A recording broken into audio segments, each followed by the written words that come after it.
So, as you might know, chewing gum is banned in Singapore. But did you know that it's actually only legal to import and sell, unless they're therapeutic, dental, or nicotine chewing gum? But why bother banning gum, and how does Singapore actually enforce this? When Singapore became independent in 1965, it was only a small island nation with few natural resources.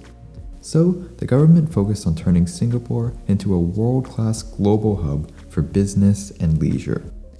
As a part of this cleaning up of Singapore, Tay Chiang Wang, the then Minister for National Development, proposed a gum ban in 1983.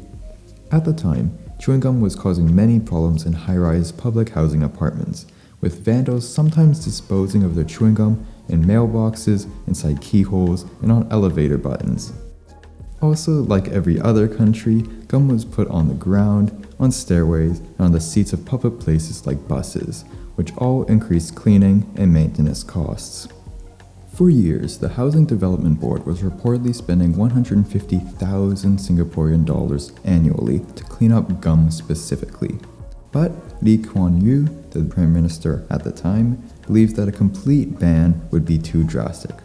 Like many other government officials at the time, they believed that education and levying fines against repeat offenders would be a better method of solving the issue. In the 1980s, the Singapore Broadcasting Corporation, now known as MediaCorp, was prohibited from showing commercials that promoted the sale of chewing gum, and school tuck shops were told to stop selling chewing gum to students. These efforts were somewhat effective, but did not really change much in the country. However, in 1987, Singapore's $5 billion mass rapid transit system started running. This was the largest public project ever implemented in Singapore at the time, and was seen as a chance to modernize and maybe even revolutionize the city-state.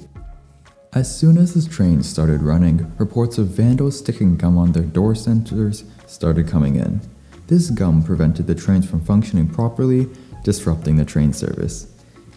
Incidents like this were quite rare, but they were costly, and culprits were difficult to apprehend. So, in January 1992, Goh Chok Tong, who had just become the Prime Minister, decided to ban the distribution of chewing gum in the country. After the ban was announced, the importation of chewing gum was immediately halted. A transition period was put into place to allow shops to clear their existing stock, and after this period ended, the sale of chewing gum was completely banned in the country.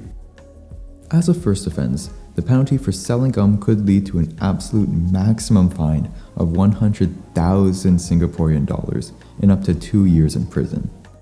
Pharmacies that sell gum to unregistered gum chewers could also face up to 2 years in prison and fines up to $3,000. Littering leads to a fine of 500 to 1,000 Singaporean dollars, which is about the same fine you'll receive for littering pretty much any other materials. But this could also increase to $2,000 for repeat offenders. To avoid the risk of potentially facing these penalties, most of the people who still want to chew gum simply went to nearby Johor Bahru in Malaysia to purchase some after the ban. In February 1993, about 1 year after the ban was introduced, the average number of daily cases of littering chewing gum went from 525 to just 2. This helped reduce a lot of the costs associated with cleaning up this gum and helped make the city look and feel a lot cleaner. Of course, the decision to completely ban gum from the island was not unanimous, with many worried about the reduction of personal freedoms. But proponents of the ban would point out that it was undeniably effective at reducing the cost of maintenance across the country. Still, the original legislation banned the sale of all kinds of chewing gum, including those for therapeutic and medical use. In 1999, the United States and Singapore began talks on a bilateral free trade agreement. The Wrigley Company, the largest chewing gum company in the world, enlisted the help of a lobbyist to get chewing gum on the agenda of the US-Singapore Free Trade Agreement.